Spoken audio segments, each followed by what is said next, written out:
Continue our great conversations. You're listening to the Social Impact Show. As I mentioned earlier, we've got a brand new feature that we'll do every Wednesday. And you know what the thing I love about my job is that some of these people I've always known, and I feel like I'm entering a new era in my relationships with some of them, because obviously they've been doing cooking and doing whatever the stuff that they do to build their brand and their business. But then we get to have these kind of conversations, and I do have these conversations with them anyway. But I think this is very different. So every Wednesday, we're going to celebrate women. Women who are breaking barriers, building businesses, creating impact in their industries, changing spaces. And there's nobody else that I think is better than to lead this conversation than Katie Mohamed, who herself is an entrepreneur, a storyteller, an author, a change maker. She runs a foundation called WsuiteZA and a very successful business called Brandfusion. Katie, thank you for coming in. Thank you, Sam. Thank you for having me, and thank you for that extensive introduction as well. I wanted to add more, but then we would run out of time because there's just so much. Thank you for that. I haven't even talked about the name of the book and all that kind of stuff. But in your words, why are we doing this on every Wednesday? I think for me is when we spoke about it and we realized that the women agenda is still an agenda that has to be driven globally. As much as people say how much is enough is not enough. And for us is women continuously need to take center stage. And how do we help women take center stage? And as we look at our country as such, is we have fearless leaders, we have game changers, we have entrepreneurs, but we also have women that look up to us, that we inspire them. But how do we move them to action? How do we move them to motivate? So for me, we want to, like I said, we want to call it Winning Women Wednesday. That's what it's called. And this feature is going to be a game changer for women that are listening. Yeah. But winning itself, though, Katie, winning means different stuff for different people, right? And so even when we win, we don't all win at the same level. What do you consider winning to be? So winning is definitely celebrating, it's uplifting and empowering. I mean, that's winning. Yes, there's a whole lot of us that are ahead of the game, ahead of the pack, and then there's the ones that really need our support, and that's where the mentorship comes in. That's where the reaching out and supporting each other. So winning is how we see winning as women, what we want to win on, because remember, we don't want to have the guys' jobs. We want to have equality and we want to have equal pay. But we don't want to have certain guys' jobs. You know, I don't want to be a miner going underground, but I want to make decisions. I want to own a mine, as an example. So winning can mean different things to different women. You know, the thing that I love about this show, and that it's been such a mandate, not just for me, for Mpilo and for the leadership and stuff, is that this needs to be, there needs to be many more shows, but this show specifically is about positively building brand South Africa, building this country that we call, because we don't have other options, right? I mean, I know you could be anywhere in the world, but you chose to live here. Thank you, I love it. And we want to make this so much better than what it is currently. How do you, and I know you think about this a lot because you run a foundation that facilitates conversations. You run the socioeconomic summit that you do every year, which started last year, was a major success, continues this year. And so you keep on delivering on tools and mechanisms that can actually build the country. But how do we win as South Africa? There's so much being talked about us at the moment. This morning, Elon says he's not South African, he's just American. Okay.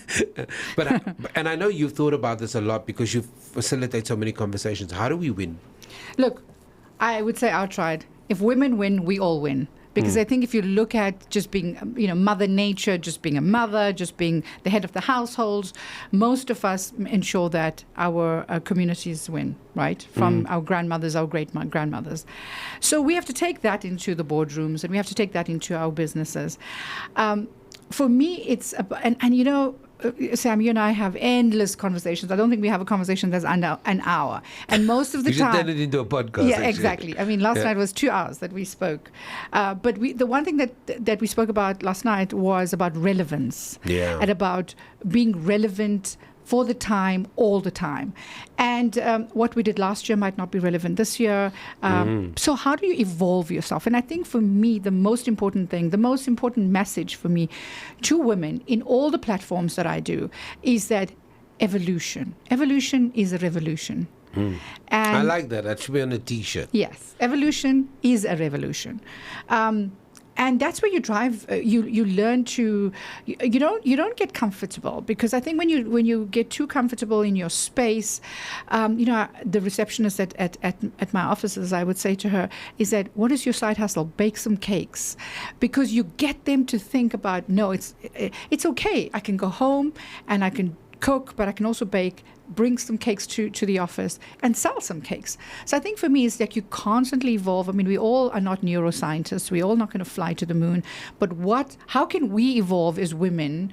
And together with you, and I always say allyship is the most important thing. You've always said that at all your events. Absolutely. Allyship is the most important thing for me.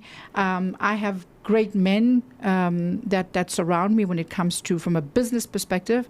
And have the conversations, because men have different conversations in their circles. So if we as women also reach out not only to women, to men as well, I think we would have the agenda that we're driving would actually be a little bit more seamless. So for me, we are passionate about South Africa. We're passionate about Africans. We spoke about it. We need an Africa for Africans by Africans. And you mentioned Elon Musk. We should not be cared about what the West is saying and doing about us. If we could just stick into our continent and produce the talent, the greatness that we have, I think they should be worried about us. And I think they are. If you look at the data sets, it tells you that Africa will be the continent with the youngest youth population. Absolutely. It will probably at some point provide employment, create opportunities for the rest of the world, because we just have an overwhelming number of youth on our side. And if you look at Europe, and if you look at some Asian countries, they're on the decline. Their populations are literally declining. I was watching an interesting documentary yesterday in Japan that majority of the caregivers in the next 30 to 40 years will be robots, because there isn't enough young people to look after the older generation. So I agree with you that we are sitting in that kind of beautiful Wakanda space. You have facilitated so many conversations, Kathy, with so many different women. Katie, you've brought them around the table. You've done the conferences. And it's the demographic is crazy, right? I think you're like the evergreen. You appeal to a young audience, but you also the mature audience. You kind of saying to yourself, I'm an elder millennial, so I kind of cover everything. I think that's a term. I think that's a real term. It's an elder millennial. Yeah. You've been able to bring all these women from different groups, different intersections of life together around these conversations consistently now. Sometimes I think it's been once, sometimes it's twice a year, sometimes it's 4 times a year. You just have these conversations, and women gravitate towards those spaces. But what do you think the conversations that women are not having that they should be having? I think we should have more conversations about collaborations, because we all are sitting we all want to drive the same agenda. But again, like I said, another day we'll talk about my book. Collaborations can't just be with anybody as well, right? Collaborations is the new currency. But who do you collaborate with, and how do you collaborate? Because we all want to do amazing things. But if we can come together and have a vision, I think together we can do it. So one of the things I realized is that over the years, having driven WSuite as a platform, is that if I didn't get to collaborate with women in corporate, with entrepreneurs, to ensure that those agendas are driven, I don't think I'd be able to do it on my own, because then it'll just be a Katie show. So for me, I always, and you've been to some of our events, and you've facilitated. Sometimes I've been the only guy there. You've been the only guy, because you've been the only guy that's one of our allies that wants to support us. I mean, guys look at us and say, oh, it's a woman thing. I don't really want to come. And you're like, you should be there, because it's an agenda we're all driving. And for me, it's really about how do we meet as women and drive the collaborations so that we all can be effective. And effective meaning the agenda that we drive, and also equally make money. Because I think we also Very important. So also we try to talk about, we need to host these foundations. But how do we make money? And we can't drive any of this if we don't get funding. I mean, we spoke about even the radio station as well. We do need to have funding to ensure that we, again, upskill ourselves, upskill the talent, make sure we have the top tech to be there. So it's not just love and fresh air. So the collaborations is content collaborations, is people that come in and offer their resources and their times, but also it's who in this collaboration mediums can actually contribute financially. And for me, I've seen that, and I always say to myself, if I have 10 or 20 people who contribute financially to any of the projects that I work on, I know that I'm already halfway there. So put your money where your mouth is. So, and I think I have been so fortunate to make some calls and say, hey, I need some money for this event. How much do you have? And that, again, is a trust factor. So you've got to build. So you can't just collaborate with anybody, just meet somebody in reception or just DM somebody and collaborate with somebody. So for me, I've seen that the investment of time and effort over the years have ensured that I can make a call. I mean, as I leave now, I go to the Forbes Women Africa Summit, which is in Pretoria today. But I know that the conversations that I've had with Roberta is, how can I introduce you to some of the people that I know? So for me, it's building the trust and building this pipeline of people that, like I said, collect the good people. So for me, collaboration is the currency, is the new currency. But it should only be with people that had the shared values, your shared beliefs, in order for you to take your agenda forward. Yeah. You talked about the Forbes Africa thing. What's that about today? So today, it's their yearly. It is International Women's Month.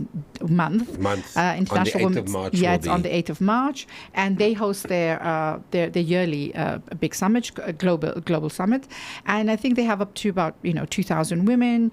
Definitely the conversation this year is about accelerating action. How do we accelerate action? So yes, we talk and talk and talk, but where do we go? Like I always say, is how do we even move from equality to equity? What's that conversation? So I think today would be a great, interesting space to be at, because we're not only listening to experts that are talking, but also the networking is great. You have corporates that are there. You have women corporates that are decision makers.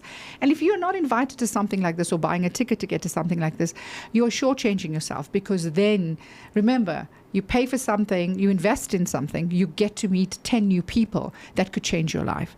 And you're investing in yourself. And you're investing in yourself. Yeah. And new friends. Yeah. What does accelerate action mean to you as a leader in this space, somebody who facilitates these conversations, who think about women's spaces, who've written a book, who's built a business where a fair amount of the people you employ across the sector are women? What does accelerate action mean to you? Well, the number one thing is call out inequality. I think that's the most important thing. If you see it, you call it out in the workplace, in environments that you are, I would say workplace and beyond. So, whether you see something in a mall, whether you see something in a social space, call out people, call out inequalities. That's one of the most important thing. It's support women-led businesses, most important thing. Support women-led initiatives like we've spoken about, mentor and uplift the next generation, but also not only the next generation. I think even, as an elder, I always say women my age need to be mentored as well. And I keep getting mentored, and I cross the border of who mentors me. I currently have a male mentor at the moment. So mentor and uplift, women. Use your voice to demand real change. So use your voice wherever you are. We're not saying fight about everything, but use your voice. Use your voice effectively. Use your voice for change. In the spaces, most importantly, I think it's in the workspaces, because, when people leave work, they go home and they deal with their home issues. But in the work, you are able to understand even a woman that might be a victim of gender-based violence, disenfranchised, gender-based violence, not possibly have enough money for her school fees for someone this year. So I think the workplaces, I believe the workplaces are a very important space for us to accelerate action. Even more so sometimes than your home or your social circles and stuff, because it's almost kind of designed for that, right? Isn't I think it? the social circles we want to it wants to be rainbows and unicorns.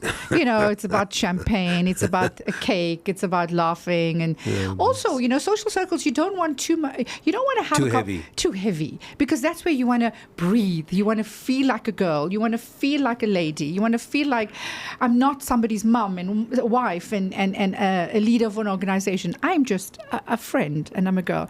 So I think most importantly, it is the workspaces that we need to have change and have conversations. One of the things that I like about the way you think about things is that, so now you're off to Forbes. Over the weekend, you're off to London. I am. You are at a global conference. Yeah. Yes. There's a global conference on the 12th of March in the UK. It's called Lead Her. Fortunate enough, I think, fortunate enough because of Duke, my relationship with Duke University has allowed me to go there. But also the opportunity is to meet global leaders that are there. The former Prime Minister of Australia will be there. There's some, women from the Saudi, from Qatar. People think that, these women are oppressed, but these are trailblazers. These are inspiration change makers that are actually going to be at the event. I'm using this opportunity to have a conversation about South Africa, about Africa, to put us on the global map, to also put our conversations on the global map. As much as some of us think that ours might be slightly different to the world, it is different, but it can fit into what the global conversations are, because we do have challenges, women of color, so yes, it's the women agenda, but it's equally a women of color challenge that we face in South Africa and in the continent. So for me, it's sharing ideas and getting people to come to South Africa to see how they can invest in women-owned businesses, in women initiatives in South Africa. Yeah, and I think one of the big challenges that we need to think about as well. So next week when we interview you, you'll be in London, and you'll share some of the tips from that conference for us on what we need to think. But what do you think from a leadership perspective we have to think about this week? We talked about accelerate action. So what's the big takeaway this week? Well, for me, it's change happens when we show up. And what's one action you'll take today? And I think that's the most important thing, that if we can go out of here and say, what's one action that all our listeners will take today to make a difference? So for me, it's, I always say, nothing fuels action like powerful phrases and affirmations, and think about yourself. Absolutely. So you keep pushing forward. Your voice is your power. Your impact matters. And I think for me, those are the most important things as I leave. Katie Mohamed, thank you very much for joining us. It's going to be a weekly feature. It's about empowering women. We'll tap into your insights, your experience, the conversations you have, the way you think, the shared experiences with other leaders. And this is going to be our weekly feature. It's called Winning Women Wednesday. Yes. Thank you for having me. I'll see you guys next week. And also, I think... Well, you won't see us. We'll hear you. Yes, next year. I'll be in London having strawberries, and scones and scones. I will do a video call. But I think what's important is also for the listeners to kind of reach out to us and say what they want to hear as well. So as much as the conversations we will have, let's see what others want to hear and how we can also contribute to maybe the opportunities and challenges that they have. Yeah, and where can people find out more about WSuite and the work that you do? Definitely reach out to on my social media, Katie Mohamed, on all the platforms. Also, WSuite is WsuiteZA, so Instagram, Facebook, and the foundation now is called Change Hub. So I've now called Change Hub. So Change Hub has all the elements of what we can... And resources and tools and stuff. Absolutely. And then, of course, your book as well. But we'll talk about that at some point. That needs a whole day. Tune in to the Social Impact Show.